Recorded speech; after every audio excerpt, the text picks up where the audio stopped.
Barely hours after Lena's speech at her graduation celebration, the one where she proudly called her stepfather her real dad, while I became a ghost in her world.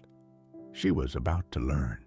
Her college fund, her brand new car, her phone service, all gone with a single cold call from me, my quiet retaliation for her very public disavowal. By the way, I'm Cole Mercer, 48 years old, a construction worker. My hands, calloused and strong, have built foundations for countless homes, but they've also quietly built a future for my daughter, Lena. I live simply in a tidy apartment that's more functional than luxurious, a reflection of my belief that actions speak louder than words. For years, I've been the unseen hand, the silent benefactor. Every dollar I earned, every extra shift, was meticulously accounted for in a small, leather-bound ledger in my desk drawer. Over 4 years of her college education, I'd poured between $80,000 and $100,000 into Lena's future, tuition, living expenses, a car, even her phone bill. These weren't grand public gestures like the ones Brandon, her stepfather, favored. Mine were quiet, consistent deposits, always on time, always sufficient. It was my way of showing love, a love that asked for no applause, no acknowledgement, only her well-being. My anticipation for Lena's graduation had been a quiet hum beneath the surface of my daily grind. I'd even bought her a small, personally significant gift, a vintage compass meant to symbolize guidance, a subtle reminder of the path I hoped she'd navigate with integrity. I remember a conversation with Frank Miller, my work friend and confidant, on a dusty construction site just days before the party. Frank, a family man himself, around 50, was talking about his own kids, how they grow up too fast. "They just keep going, don't they, Cole?" He'd chuckled, wiping sweat from his brow. "One minute they're tiny, the next they're off building their own lives." I'd nodded, my gaze distant, fixed on the skeletal frame of a house taking shape against the blue sky. "Lena's graduating Saturday," I'd said, a lump forming in my throat. I didn't elaborate, but Frank, perceptive as he was, must have sensed the quiet hopes I held, the unspoken meaning of fatherhood that filled my thoughts. I'd always been aware of Sarah, my ex-wife, and Brandon's subtle machinations. Sarah, 45, sharp and image-conscious, had a knack for weaving narratives. She never outright lied, but her vague implications always elevated Brandon's perceived contributions. He was the one who appeared to provide. He'd buy the new car, make a big show of the down payment, which, unknown to Lena, I quietly covered or guaranteed in the background, and revel in the social media likes. The $45,000 loan, for instance, she'd asked me to sign some papers for Lena's future, making it seem like a formality, a shared parental responsibility. I'd found out later through a casual bank statement that my name was on it as a guarantor, making me ultimately responsible if Brandon defaulted. Brandon, 43, an insurance professional, was all flash and no substance, living beyond his means to maintain that polished facade. He was good at winning favor with Lena, showering her with compliments and easily visible gifts. My quiet, consistent deposits couldn't compete with his grand theatrical gestures. He was the glittering surface, I was the unseen depth. My love was real, but it was a love based on quiet perseverance, on providing a stable foundation, not on fleeting performances. Lena and I had always had a quiet understanding, but as she grew more independent and immersed in her college life, our direct communication had dwindled despite my consistent and extensive financial support over those 4 years. Sarah had intentionally cultivated an illusion, managing Lena's accounts or handling transactions in a way that led Lena to genuinely believe Brandon was shouldering the bulk of the costs. This made Lena's public disavowal, though incredibly hurtful, understandable from her skewed perspective. She truly believed Brandon was her primary benefactor simply because his gestures were loud and visible, while mine were silent and behind the scenes. The air at the graduation party was thick with the scent of blooming jasmine and success, a lavish affair in Sarah and Brandon's sprawling suburban backyard. Paper lanterns, strung between ancient oak trees, cast a warm, celebratory glow as dusk deepened. Lena, radiant in her cap and gown, moved through the crowd like a rising star, surrounded by her new college friends, their laughter bright and carefree. I caught her eye for a moment, a flicker of acknowledgement, and briefly saw Chloe Davies, her old high school friend, a genuine, down-to-earth girl, lingering on the periphery. Lena, however, was quickly pulled away, her attention absorbed by her glamorous new circle. Sarah and Brandon, beaming hosts, circulated effortlessly, soaking in the adulation. Then came the moment. Lena, graceful and confident, stepped onto a small raised platform, taking the microphone from Brandon. My breath caught, a mix of hope and quiet apprehension stirring in my chest. Her eyes, shining with youthful conviction, swept over the crowd, then settled for an agonizing moment directly on me. Throughout my childhood, she began, her voice clear and strong, resonating through the speakers. I always wished for a real father, someone who was present in my life, not just sending money or gifts and disappearing. The words hit me like a physical blow, a sudden, sharp intake of air that left me breathless. Disappearing? Sending money? Was that all I was to her? Just a transaction? The noise of the party receded, replaced by a deafening hum in my ears. I saw Sarah avert her gaze, a subtle shift in her posture, a flicker of something that looked like complicity. Brandon, however, beamed, puffing out his chest, accepting the accolades that were not his to claim. Lena continued, her voice swelling with emotion. Today, as I receive this gift, I know I finally have that person. Thank you, stepfather Brandon, who truly invested in my future. I know now what it feels like to have a real father. The world tilted on its axis. The laughter, the music, the shimmering lights, all blurred into an indistinct canvas of betrayal. My self-respect, a quiet, solid core I'd cultivated over years of unacknowledged sacrifice, shattered into a million pieces. The raw pain of it was immense, but as quickly as it came, it hardened. It wasn't anger that filled me, not rage, but a cold, unwavering resolve. A clarity born from profound disappointment.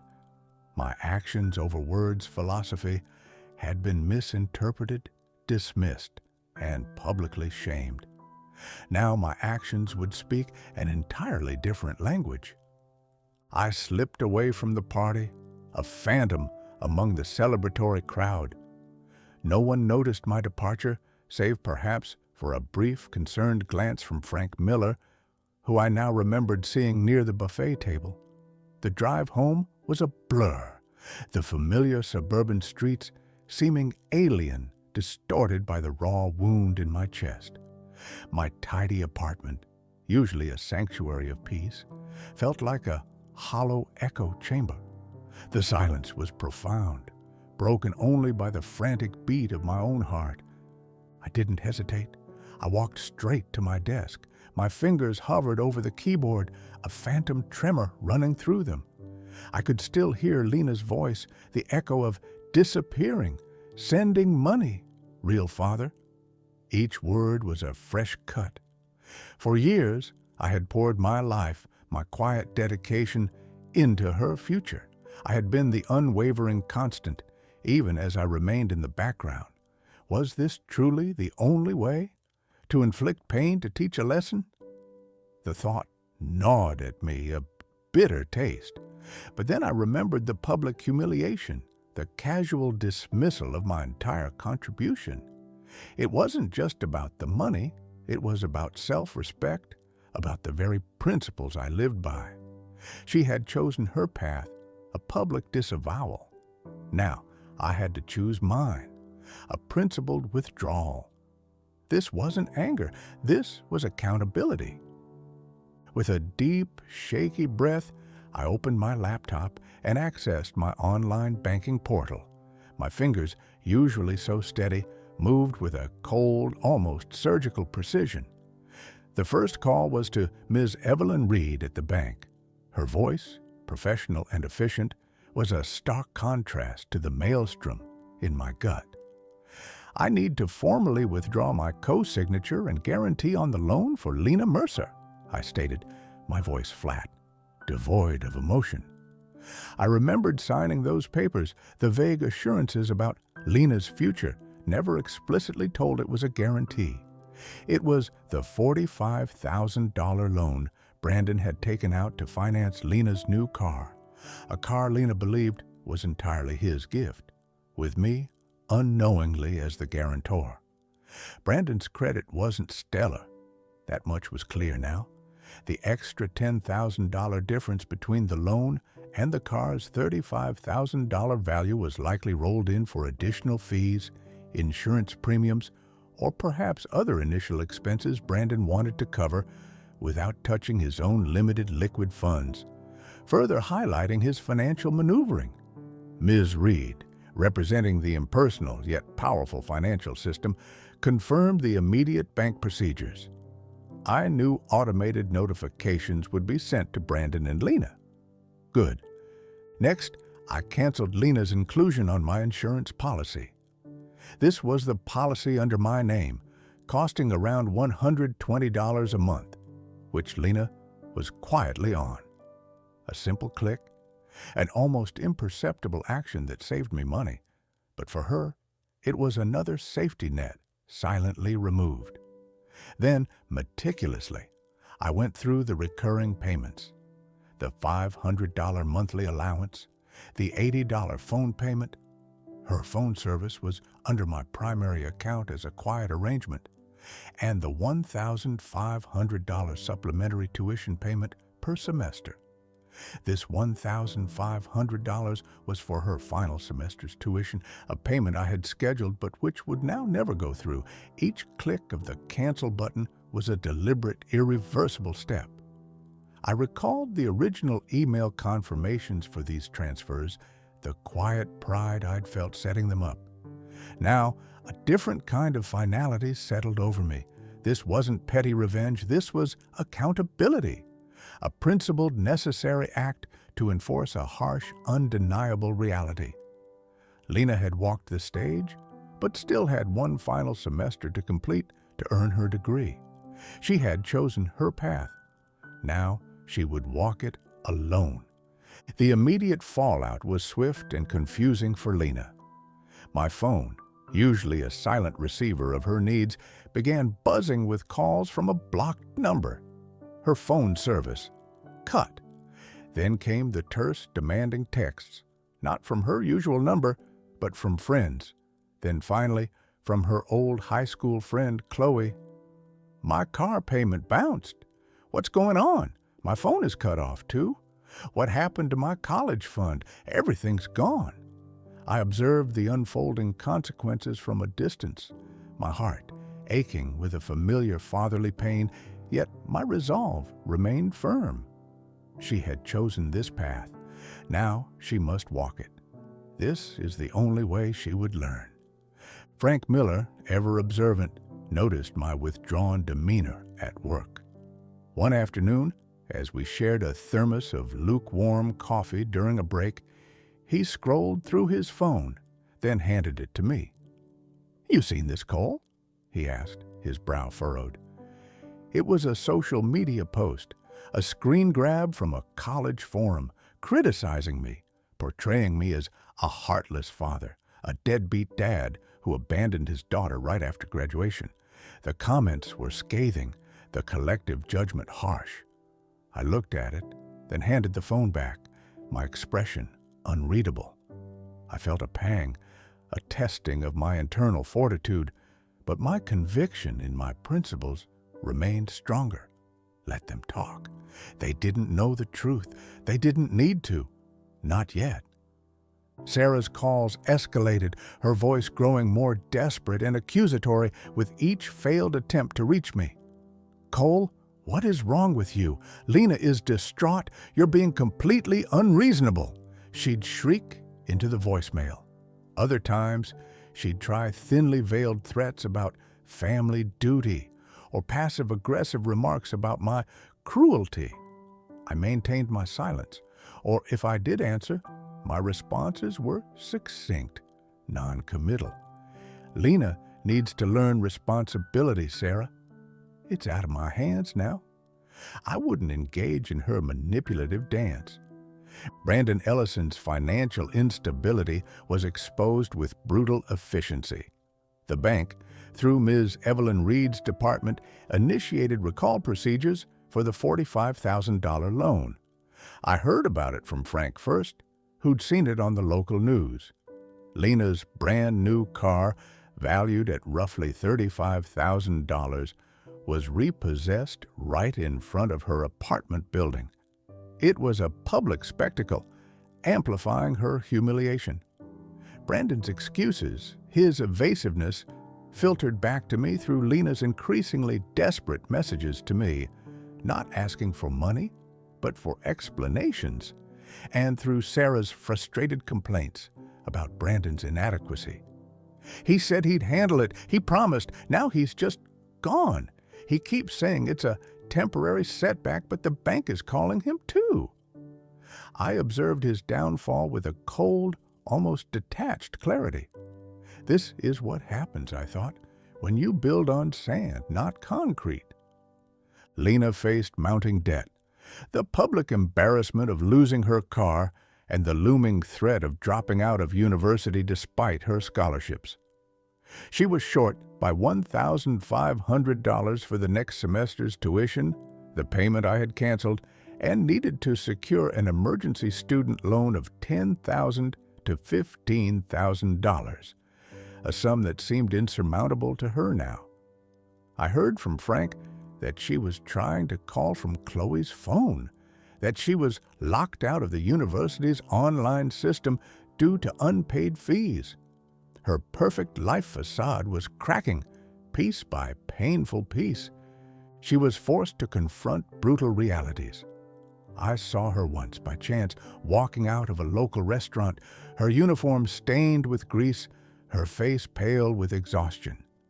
She had taken a full-time job, earning a meager $10 to $12 an hour, barely enough for basic living. I inferred her struggles through the brief glimpses, the exhaustion etched on her face. Her co-worker, Maria Sanchez, a no-nonsense, hard-working woman in her early 20s, was often by her side, a grounded presence. I could only imagine Maria's pragmatic advice, the harsh lessons of earning a living from the ground up. A small, symbolic payment, reported to me indirectly by Sarah in a moment of frustration, solidified Lena's new reality. She actually paid for her own lunch with cash today. Can you believe it, Cole? She used to just swipe her card for everything. It was a stark shift, a sign of her newfound humility. Then came the whispers, carried by Frank, that Lena was spending more time with Chloe. Sarah had even complained about Chloe's negative influence. I knew Chloe would be a non-judgmental ear, but also a source of honest truths about Lena's past behavior. My heart ached for Lena, but I understood this was a necessary path for her true growth. She was learning the hard way, but she was learning. Lena reached her true emotional and financial low point. Her attempts to communicate with me became less demanding, more quiet. Sarah's frustrated reports of Lena's newfound humility confirmed it. "She's so quiet now, Cole. She just stays in her room studying, barely going out. She even started taking the bus." Lena's internal shift from anger and blame to genuine remorse was palpable, even from a distance. I could feel it in the silence between her muted messages, in the strained politeness of Sarah's complaints. She was isolated, stripped bare, truly understanding the depth of her public actions. Then came the small, symbolic gesture. Frank, ever the watchful eye, showed me a post on a local community board. Lena had volunteered to help organize a fundraiser for a local animal shelter. Something simple, requiring hard physical work. Another time, Sarah, complaining about Lena's newfound independence, mentioned Lena had fixed a leaky faucet in her own apartment, a small, quiet act of self-sufficiency. I knew then that the seeds I had planted through my harsh but necessary actions were beginning to bear fruit. The message came late one evening, a simple text, not demanding, not accusatory, but raw and vulnerable. Dad, can we talk? Please. My heart constricted, a profound internal shift where my paternal love, long held captive by principle, began to merge with a nascent understanding. I simply replied, my place. Tomorrow, 6 p.m. She arrived promptly, not in a flashy car, but on foot, her shoulders slumped, her usually vibrant hair pulled back simply. She wore practical clothes, not the designer brands Brandon favored. Her eyes, usually bright and confident, were downcast, shadowed with exhaustion. When she looked up, her gaze met mine directly. No deflection, no artifice. It was the same directness I had seen in her when she was a small child, before the world of appearances had muddied her perception. Dad, she began, her voice barely a whisper, thick with unsaid emotion. I am so sorry. Her apology wasn't about the money or the car or the phone. It was about the speech, about her words, about the public disavowal, about the years of taking my silent support for granted. I was so stupid. I let Mom and Brandon, I let them make me believe. I didn't see what you were doing, Dad. I didn't see you. I was so caught up in what everyone else thought, in what looked good, and I hurt you. I know I did. I was so wrong.